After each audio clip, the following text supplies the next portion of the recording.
We are learning more today about the death of a woman whose body was found yesterday in Grand Rapids Township. Today, police identified her as 18-year-old McKenna Hilton, who just graduated from East Kentwood High School.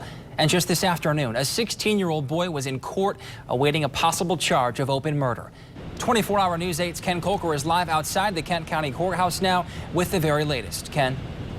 Yeah, today as that 16-year-old suspect stood in court for the first time, friends and former classmates of the victim were trying to understand. I can't believe this just happened because 3 months ago I was just in the class with her. We were telling jokes, having class arguments, stuff like that. 18-year-old McKenna Hilton graduated this spring from East Kentwood High School. The loss is tremendous. She was a cheerleader, performed in plays and musicals.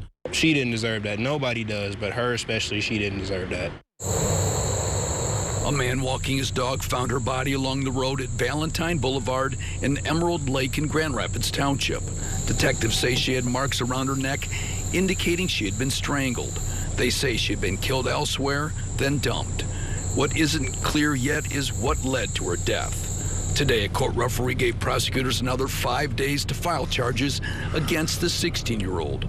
But the assistant prosecutor says she's considering a charge of open murder. We're not naming the suspect because he has not yet been charged and our cameras were not allowed in court.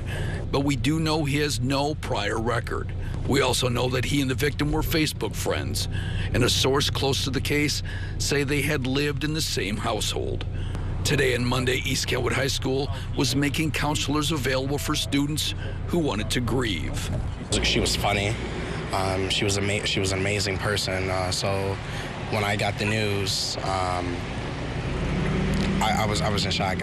Her sense of humor, you know, like we just like laughed all the time. Like whether we go out to eat or just hang out, it's just like always just laughing all the time. McKenna's a really good person. That's the only reason I came. I just wanted people to know like how good of a person she was. Now, the 16-year-old suspect was ordered held in juvenile detention for at least 5 days while prosecutors determine charges. Live in Grand Rapids, Ken Kolker, 24-hour News 8.